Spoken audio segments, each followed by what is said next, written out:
Doctor Satyendra Kumar इस वक्त हमारे साथ हैं और ये रांची के सदर अस्पताल के डॉक्टर हैं।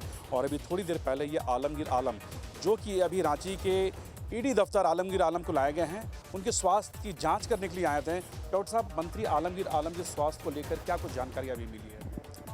सारा मैंने जांच किया, सारा कुछ नॉर्मल पाया गया है। उनको सिर्फ रात में सोते समय सांस की भी प्रॉब्लम होती है, जिसे हम स्लीप एपनिया बोलते हैं।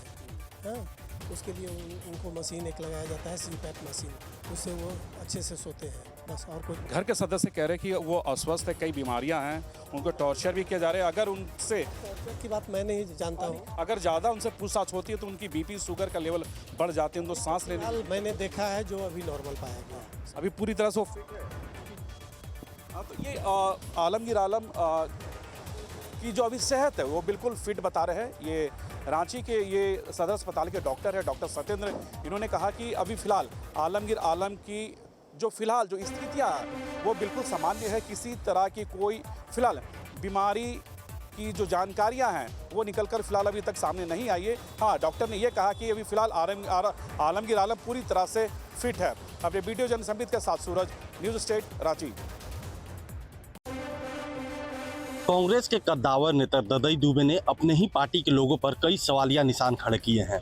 उन्होंने कहा है कि जो भी सरकार में है वो सिर्फ पैसा कमा रहे हैं, जनता की ओर ध्यान नहीं दे रहे हैं। उन्होंने कहा कि वे कई बार कांग्रेस से ही मंत्री रहे हैं, लेकिन उन्होंने कभी पैसे के लेन देन नहीं की। वहीं उन्होंने कहा कि जो कांग्रेस का आला कमान है, उन्होंने झारखंड कांग्रेस को ऐसे हाथ में दिया है जो अनुभव उनको नहीं है। उन्होंने कहा कि कांग्रेस के बड़े नेता जो हैं वो कांग्रेस के राहुल गांधी से मिलने के लिए बेचैन रहते हैं, एक महीने तक वेट करते हैं, लेकिन उनसे मिला नहीं जाता है।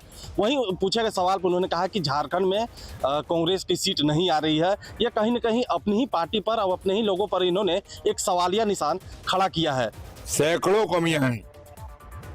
आज आप बताइए, आप एक कार्यकर्ता के रूप में राहुल गांधी के पास मिलने के लिए गए, राहुल गांधी के लिए एक महीना बैठ जाइए, आप मुलाकात नहीं होगी, मिलते ही नहीं लोग। तो जनता से जो नहीं मिलेगा क्या पार्टी चलेगा? जितने भी पुराने लीडर थे, चाहे बड़े बड़े लीडर थे, वो सारे किनारे कर लिए। आखिर वजह कहाँ? यही वजह है। उन लोगों का एक ही कहना था कि सोनिया जी बीमार रहती हैं, नहीं मिल सकती हैं, बात दूसरा है। लेकिन राहुल गांधी तो नौजवान है, इनको तो मिलना चाहिए। और उन लोगों को बात के नतीजा हुआ, कोई सुनवाई नहीं हुई, और सब लोग 23G, उसका नाम पड़ गया है 23G, तो वो लोग अलग हो गए। आज भविष्य कहाँ देख रहे हैं कांग्रेस? हम कुछ नहीं भविष्य देख रहे हैं कांग्रेस का। झारखंड में कितना सीट आ रही है कांग्रेस? क्या झारखंड में क्या क्या सीट रहेगा लोकसभा चुनाव? झारखंड कुछ नहीं है। झारखंड में जो सबसे जूनियर आदमी है, जिसको कुछ नहीं गिनती है, ऐसे लोगों को अध्यक्ष बना कर रखा है। एक मीर करके प्रभारी आया, कुछ उसको पता है? सब खाली रुपया लूटने के चक्कर में है। कितना सीट आएगा झारखंड? 14 में से नहीं कुछ कर सकते हैं, एक भी सीट नहीं आएगा। अब देखना यह होगा कि क्या कांग्रेस इस को अपना जवाब देती है या ददई दुबे की बात सच होती है। गढ़वा से न्यूज स्टेट के लिए मैं धर्मेंद्र।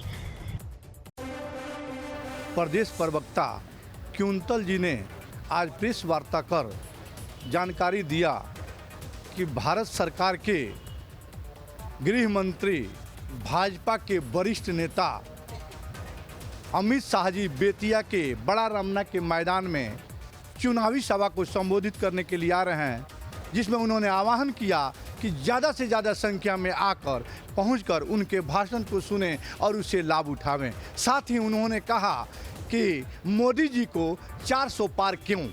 उन्होंने कहा कि 25,000 गरीबी रेखा के नीचे रहने वाले लोगों को गरीबी रेखा के नीचे से मुक्त कर देने के लिए आप नरेंद्र मोदी जी को 400 पार का मौका दें।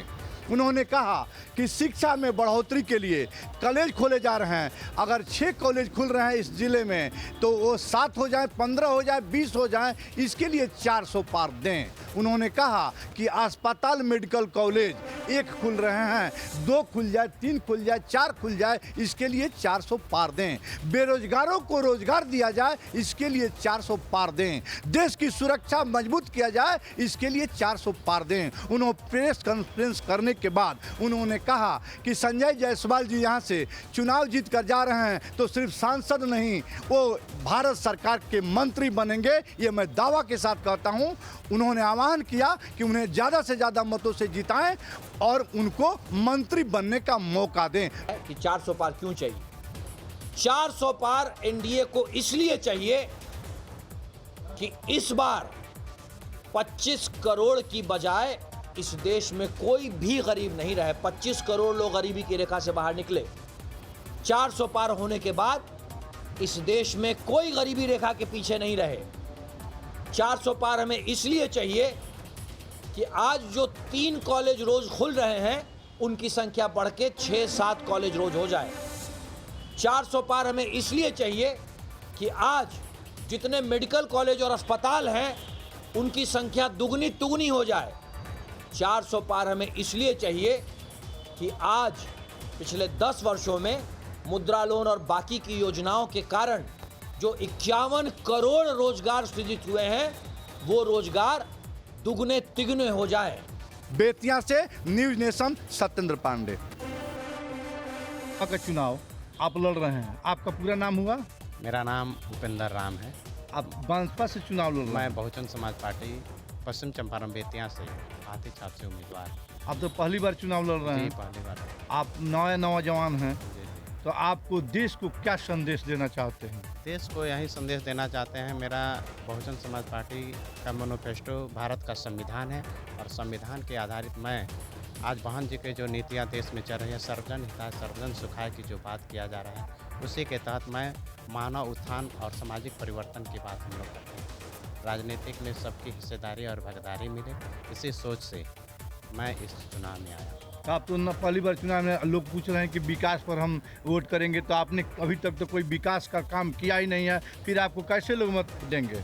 अभी बिहार में मेरी पार्टी की सरकार नहीं थी, लेकिन अगर विकास की जो धारा प्रवाह काम किया गया, उत्तर प्रदेश में मेरा इतिहास रहा है पार्टी का, और वहाँ पे विकास का हर जमीन स्तर से लेकर के और उच्च स्तर तक विकास का काम बहुजन समाज पार्टी हाथी छाप के नेतृत्व में बहन कुमारी मायावती जी के नेतृत्व में किया गया है, जो देश पूरा देख रहा है।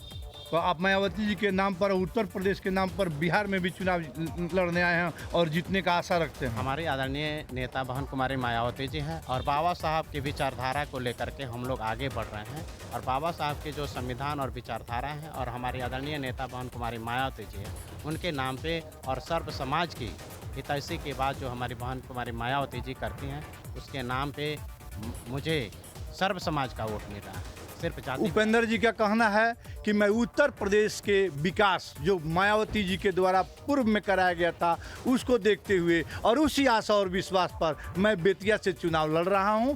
जीत होने के बाद इनका कहना है कि मैं विकास करूंगा। बिहार के शिक्षा विभाग के द्वारा एक बड़ी कार्रवाई की गई है। शिक्षा विभाग ने 3 विश्वविद्यालय के खातों को सील कर दिया, जिसमें मुंगेर, पूर्णिया और अरबी फारसी विश्वविद्यालय शामिल हैं। बीते दिनों शिक्षा विभाग के द्वारा तमाम कुलपतियों को बुलाया गया था और वित्तीय वर्ष के बजट को लेकर बैठक की गई थी, लेकिन इस बैठक में 3 विश्वविद्यालय के कुलपति नहीं पहुंचे, लिहाजा शिक्षा विभाग ने एक बड़ा निर्णय लिया। शिक्षा विभाग ने 3 जो विश्वविद्यालय हैं उनके खातों को सील कर दिया और साफ कहा कि आप लोगों को सस्पेंड क्यों नहीं किया जाए। इतना ही नहीं, शिक्षा विभाग ने साफ कह दिया कि जिस तरीके से बैठक बुलाई गई थी इसमें तीनों विश्वविद्यालय के कुलपति जो हैं वो नहीं शामिल हुए।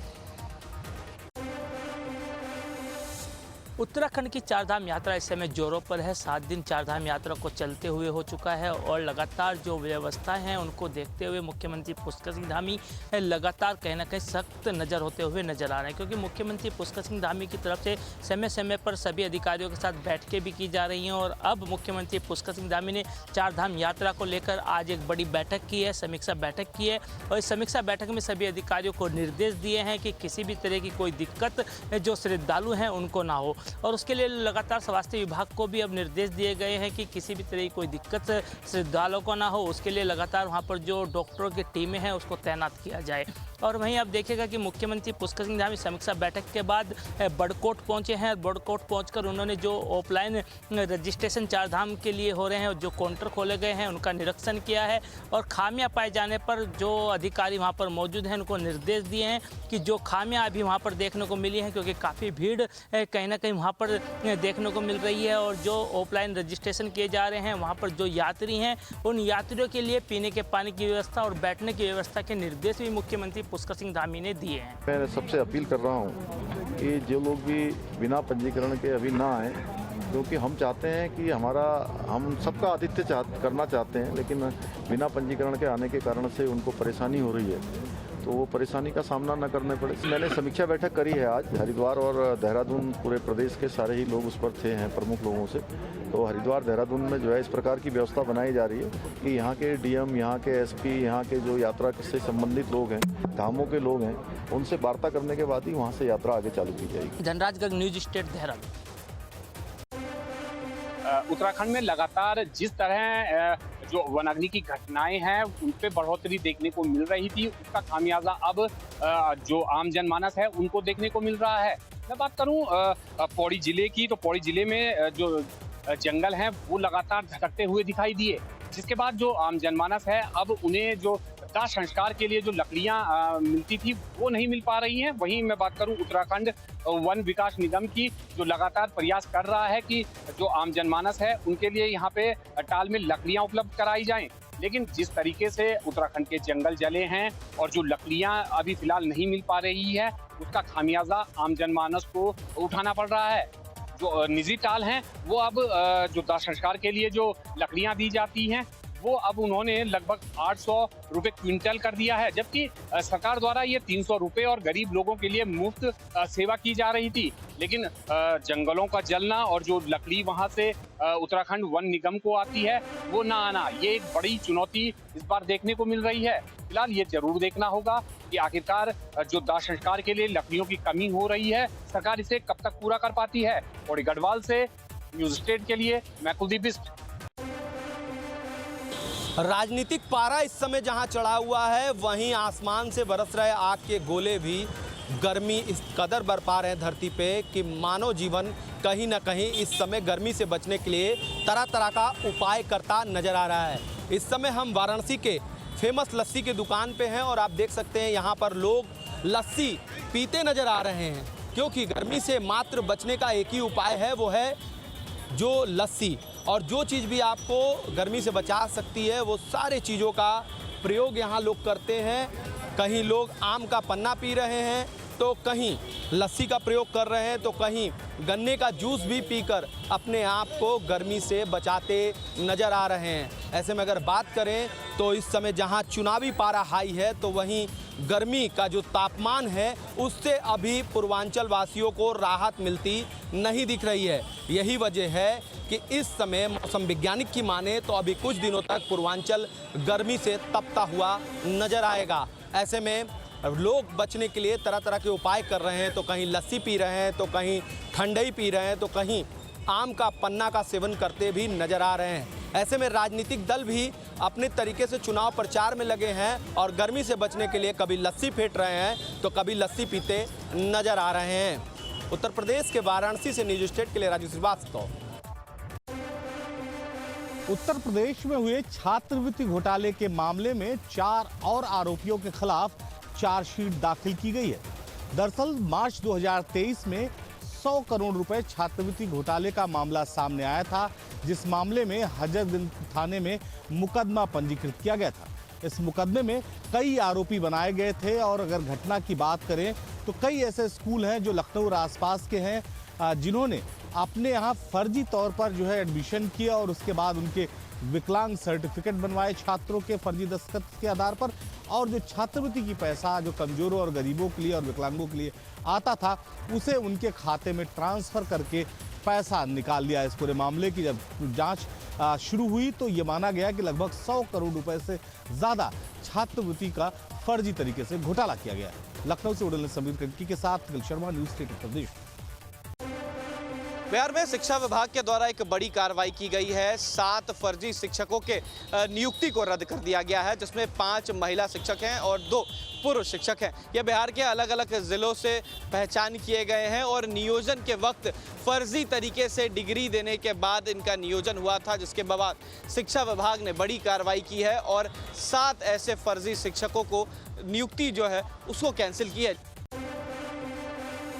आम आदमी पार्टी के विधायक अमानतुल्लाह खान की मुश्किलें लगातार बढ़ती जा रही हैं, जहां उसकी गिरफ्तारी को लेकर नोएडा पुलिस की 4 टीमें दिल्ली के अलग अलग इलाकों में पिछले कई दिनों से छापेमारी कर रही हैं। वहीं विवेचना के दौरान पुलिस ने इस पूरे मामले की गंभीरता को देखते हुए कई धाराएं बढ़ाई गई हैं। धारा 307 लूट और SC/ST एक्ट की धाराओं में इजाफा किया गया है। विधायक और उसके बेटे या उनके साथ में जो भी लोग पेट्रोल पंप पर मौजूद थे जिस वक्त मारपीट की गई, जान से मारने की धमकी दी गई और जानलेवा हमला किया गया, इन तमाम लोगों के खिलाफ अब गंभीर धाराओं में विवेचना शुरू कर दी गई है। चर्चा ये भी है कि अमानतुल्लाह खान कोर्ट में सरेंडर कर सकता है, लिहाजा कोर्ट में भी पुलिस अपना पक्ष रखेगी और आने वाले दिनों में विधायक की अगर गिरफ्तारी नहीं हो पाती है तो उस पर इनाम घोषित करने की भी तैयारी की जा रही है। इसमें विवेचक के द्वारा वहाँ पर जो पेट्रोल पंप के जितने भी पीड़ित थे उनका बयान लिया गया था, CCTV कैमरे देखे गए थे, अन्य गवाहों के बयान लिए गए थे, जिस आधार पर उसमें SC/ST एक्ट धारा 307 IPC एवं अन्य जो रेलेवेंट सेक्शन थे साक्ष्य के हिसाब से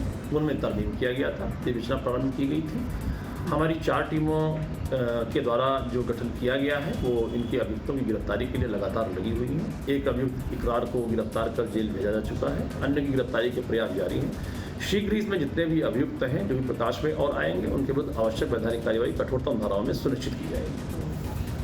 फिलहाल अब माना जा रहा है कि विधायक की जल्द गिरफ्तारी की जा सकती है, क्योंकि कोर्ट में सरेंडर याचिका भी विधायक की तरफ से डाली गई है। ऐसे में पुलिस अधिकारी भी सक्रिय हैं और तमाम वो इलाके दिल्ली के जहां पर विधायक, उसका बेटा और इस केस के तमाम जो आरोपी हैं छुपे हो सकते हैं, उन तमाम जगहों पर छापेमारी लगातार की जा रही है। वीडियो जर्नलिस्ट मुकेश झा के साथ अमित चौधरी, न्यूज स्टेट नोएडा। नोएडा में कुत्ते के हमले के मामले रुकने का नाम नहीं ले रहे हैं। ताज़ा मामला नोएडा के सोरखा का है। सोरखा में एक 8 साल के बच्चे को पिटबुल नस्ल के कुत्ते ने अपना निशाना बनाया और बच्चे को बुरी तरह जख्मी कर दिया।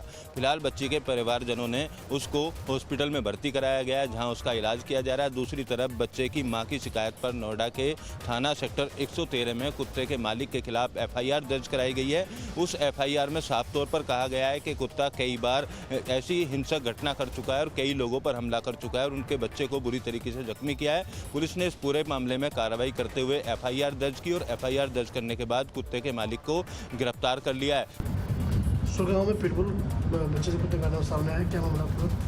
ये थाना क्षेत्र सेक्टर 113 के अंतर्गत एक महिला के द्वारा तहरीर दी गई, जिसमें बताया गया कि सोरखा क्षेत्र में उसका बेटा अपने रिश्तेदारी में गया हुआ था और जहां पर उसके बगल में रहने वाले व्यक्ति का पिटबुल कुत्ता है, जो उनका पालतू कुत्ता है, उसके द्वारा उनके बच्चे पर हमला किया गया और 4-5 जगह उसके चोटें आई हुई हैं। उसका उपचार कराया जा रहा है। इस दायरे पर मुकदमा पंजीकृत कराया गया और जो पिटबुल कुत्ते के मालिक थे उनको गिरफ्तार कर आवश्यक वैधानिक कार्रवाई सुनिश्चित की जा रही है। नोएडा के अलग अलग इलाकों में इसी तरीके से कुत्तों के हमले के जो मामले हैं वो लगातार सामने आ रहे हैं। हालांकि डॉग पॉलिसी नोएडा में लागू कर दी गई है, बावजूद उसके इसी तरीके से रोजाना कहीं ना कहीं आवारा कुत्ते या पालतू कुत्ते लोगों को अपना निशाना बना रहे हैं। वीडियो जर्नलिस्ट मुकेश झा के साथ अमित चौधरी, न्यूज स्टेट नोएडा।